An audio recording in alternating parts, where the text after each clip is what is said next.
सामने आ ही गया है कि सांसद पक्ष के समर्थकों ने गोली चलाई और विधायक पक्ष के समर्थकों को गोली लगी है।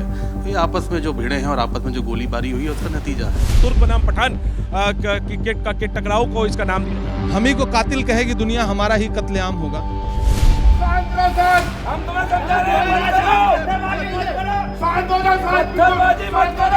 बिल्कुल स्पष्ट दिखाई देता है कि ये समाजवादी पार्टी के दो पक्षों के वर्चस्व की लड़ाई है। एक पक्ष सांसद का पक्ष है, एक पक्ष समाजवादी पार्टी के विधायक का, मौजूदा विधायक का पक्ष है। गोली तो किसी और ने चलाई, वर्चस्व की लड़ाई है। वहाँ वर्चस्व की लड़ाई कहाँ से आ गई? कौन सा वर्चस्व है? ये तो प्रशासन अपना वर्चस्व दिखा रहा है जनता पर। हमें आत्मरक्षा का अधिकार है। हम कोई मरने के लिए भर्ती थोड़ा ही हो रहे हैं पुलिस में। अरे भाई हम इनसे मार देंगे, हम मरने के लिए भर्ती हो रहे हैं पुलिस में।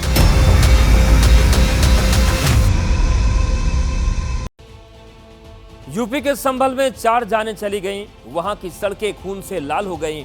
हिंसा की चोट के निशान अब तक संभल की दीवारों से लेकर घरों के भीतर तक मौजूद हैं। लेकिन सवाल का जवाब देने वाला कोई नहीं है कि आखिर गोली किसकी बंदूक से चली।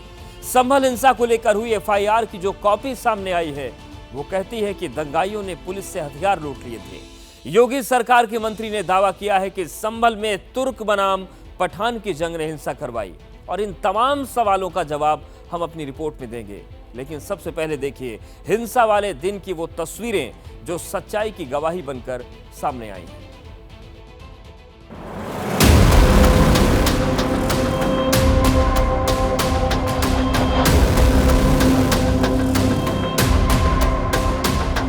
महज 32 सेकंड की इस तस्वीर को ध्यान से देखिएगा जो मस्जिद की इमारत से उस वक्त ली गई थी जब संभल में हिंसा भड़की नहीं थी।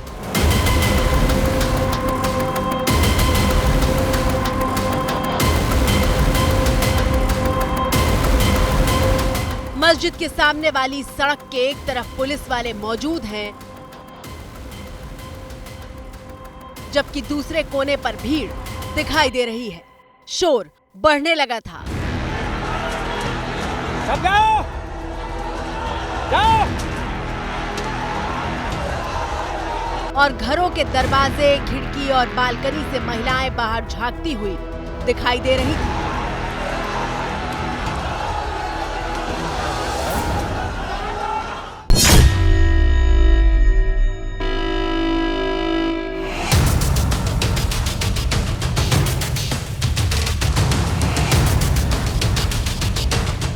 संभल हिंसा की दूसरी तस्वीर देखिए। ये वीडियो संभल की शाही जामा मस्जिद से ही बनाया गया है। गली में पुलिस की टुकड़ी और उसके पीछे पुलिस वैन जा रही है, जबकि पीछे की तरफ से कुछ युवक पुलिस पर पत्थर फेंकते हुए दिखाई दे रहे हैं।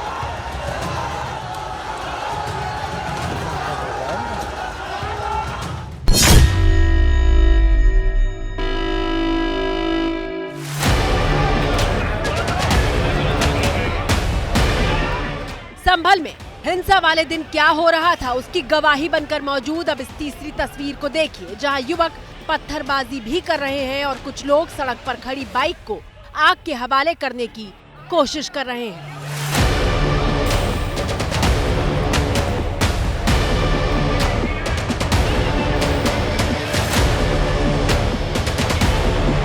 तीन चार गलियां जो है मस्जिद के आसपास, सभी गलियों में आदमी पब्लिक के भरे पड़े थे और वो बराबर उपद्रव कर रहे थे। समझाने बुझाने से पीछे नहीं जा रहे थे, एकदम से पीछे जाते थे फिर वापस आ जाते थे। ऐसा लगता है इन लोगों ने पत्थर ईंटें वगैरह जमा कर रखे थे। ये पूर्व प्लानिंग भी हो सकती है।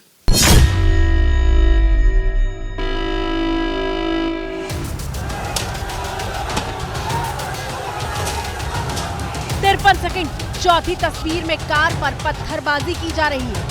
ये वीडियो भी मस्जिद से ही बनाया गया है। कैमरा हिलता डुलता है, कुछ लोग छत पर दिखाई दे रहे हैं, पीछे से तोड़फोड़ की आवाजें सुनाई दे रही है और मस्जिद के सामने की सड़क पर पुलिस की छोटी सी टुकड़ी खड़ी दिख रही है, जबकि वहां जमा भीड़ ताबड़तोड़ पत्थर चला रही है।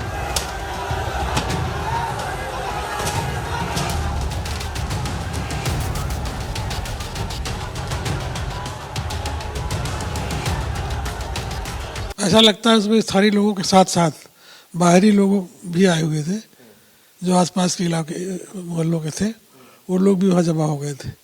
चेहरा ढका हुआ था? कुछ के चेहरे ढके हुए थे।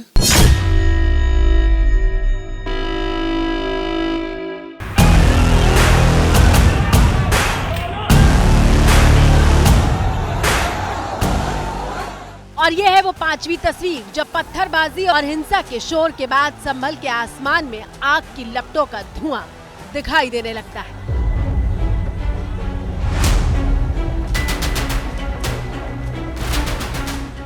चौबीस नवंबर की हिंसा की जो पहली सीसीटीवी तस्वीर सामने आई है, उसमें भी नकाबपोश भीड़ पत्थरबाजी करती हुई दिखाई दे रही है।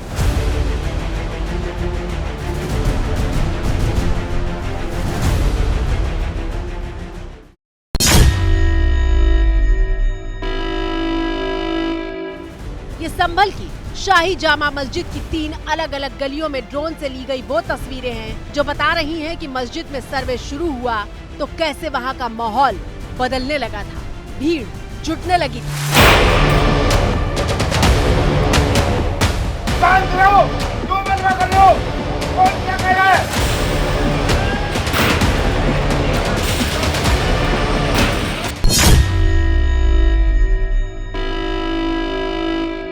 चौबीस नवंबर को मस्जिद का सर्वे करने आई एडमिनिस्ट्रेटिव कमेटी ने इसी बैरिकेटिंग के रास्ते से प्रवेश किया मस्जिद की तरफ, और ये जो पीछे की संकरी गलियां हैं, यहाँ पर उस मस्जिद का सर्वे शुरू होते ही लोग जमा होने लगे।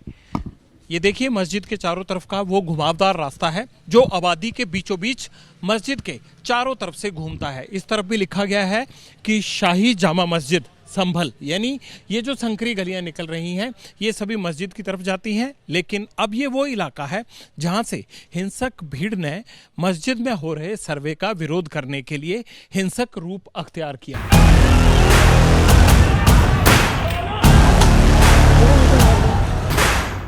संभल में माहौल कैसे बदला उसकी कुछ तस्वीरें आपने देखी।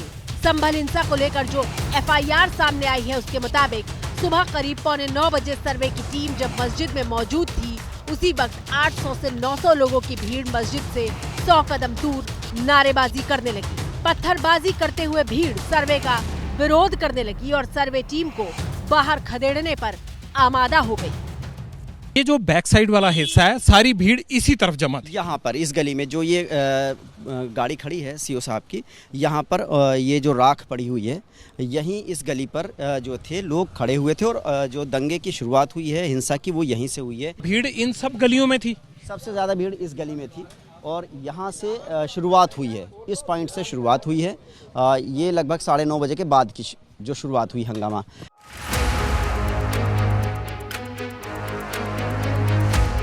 भीड़ समझाने पर भी नहीं मानी और सुनियोजित होकर पुलिस पार्टी पर पत्थरबाजी करते हुए भद्दी भद्दी गालियां देने लगी। और इसी वक्त 40 से 50 लोगों ने चिल्लाकर कहा, हसन, अजीम, सलीम, रेहान, मोहम्मद हैदर, वसीम, अयान, इन पुलिस वालों से सारे हथियार छीन लो, कारतूस छीन लो, इनको आग लगाकर मार दो, कोई भी बचकर जाने ना पाए।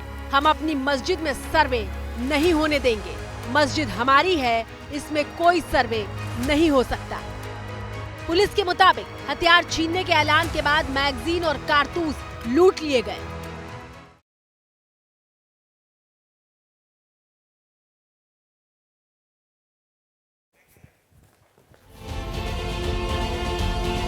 तो इसके बाद कहानी का वो हिस्सा शुरू होता है जिस पर सबसे बड़ा विवाद है। वो विवाद जिसके बाद विपक्ष सरकार और प्रशासन को सवालों के घेरे में खड़ा कर रहा है।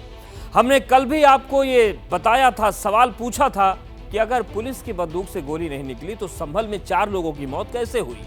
अब योगी सरकार के मंत्री के दावे के बाद संभल हिंसा में नया ट्विस्ट आ गया।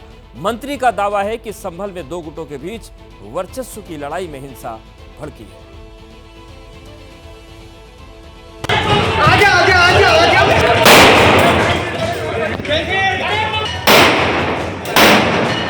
ये तस्वीर सोशल मीडिया से लेकर अखबार और टीवी चैनलों की सुर्खियां बनी हुई है।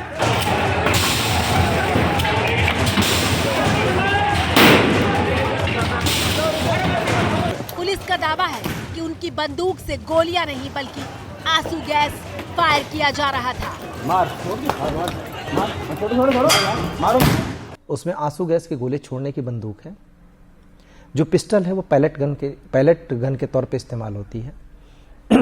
तो प्लास्टिक की गोलियां चलाई जा रही थी। आंसू गैस की गोली चलेंगे तो भी आपको आवाज आएगी। वो पिस्टल से हाथ फायर होते जो फायर है पैलेट भी चलेगा तब भी ऐसे ही होगा। आप पैलेट गन चला के देखिए, उसमें भी ऐसे ही होगा। पुलिस के मुताबिक भीड़ को काबू करने के लिए प्लास्टिक की गोलियां दागी जा रही थी। पोस्टमार्टम रिपोर्ट में कहीं से भी किसी को भी पुलिस की गोली जो 315 बोर के वो कैसे आ गया? 315 बोर के आए। कहीं आपको पुलिस के हाथ में देसी तमंचे या 315 बोर की गन कोई दिखाई दे रही है? घर की छतों पर से आजकल सब लोग मोबाइल फोन से वीडियो बना लेते हैं, तो क्यों नहीं वीडियो ऐसा बना लिया गया कि नहीं देखो ये पुलिस के हाथ में तमंचा है या पुलिस के हाथ में देशी गन है? किसी ने नहीं बनाया। बिना साक्ष्यों के बात करना बहुत दुर्भाग्यपूर्ण है। ये सिर्फ इस चीज को बिगाड़ेगा ही। पुलिस संभल हिंसा में किसी भी तरह की फायरिंग से इनकार कर रही है। पुलिस बार बार कह रही है कि उसकी गोली से किसी की जान नहीं गई। ये कहा जा रहा है कि सीधे गोली मारो रे, गोली मारो। उसमें जो आवाज आ रही है पुलिस अधिकारियों की, हम डराने के लिए करते हैं। जनरली लोगों को डराने के लिए किया जाता है। ऐसा कहा जाता है कि हो सकता है इससे डर के लोग हट जाएं कि नहीं जी गोली चला देंगे, पर इसका मतलब ये नहीं कि गोली चला ही दिया। पुलिस के इस दावे पर समाजवादी पार्टी के नेता और यूपी विधानसभा में नेता विपक्ष माता प्रसाद पांडे ने प्राइवेट हथियार वाली थ्योरी पेश की है। प्राइवेट हमने अपने आंख से देखा है, कई लोग अपने प्राइवेट असलहे जो रखते हैं वो भी लेके पुलिस वाले चलते हैं, इसलिए उसका प्रयोग नहीं करते क्योंकि उसमें ये फंस जाएंगे। सरकारी गोली बरामद हो जाएगी, सरकारी बंदूक बरामद हो जाएगी, पता चल जाएगा तो इसमें सीधे मुलजिम बन जाएंगे। अगर इस तरह से अन्य उससे होता है, और आप जानते हो थानों में तमाम प्रकार के कट्टे असलहे रखे रहते हैं, कब ये प्रयोग कर लें क्या ठिकाना है।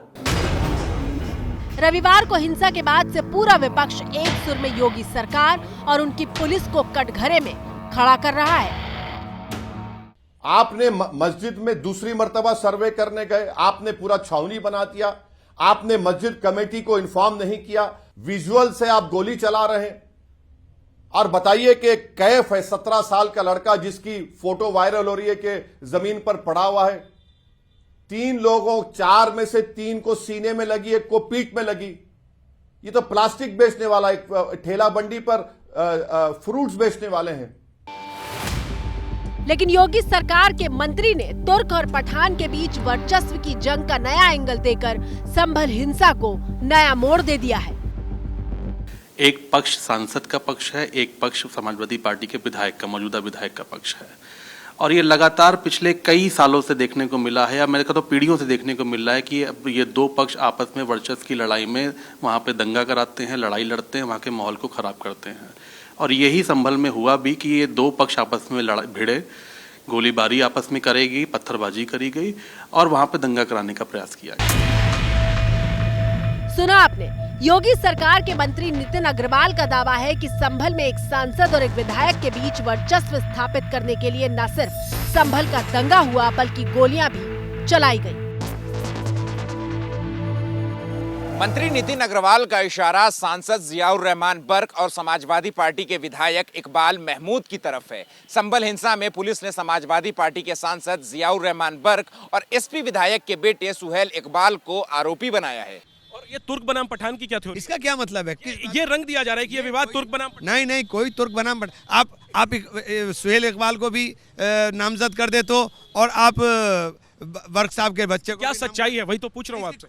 आप दोनों को तो नामजद कर रहे हो, दोनों को मुलजिम बना रहे हो, फिर कह रहे हो तुर्क बना पठान हो गया।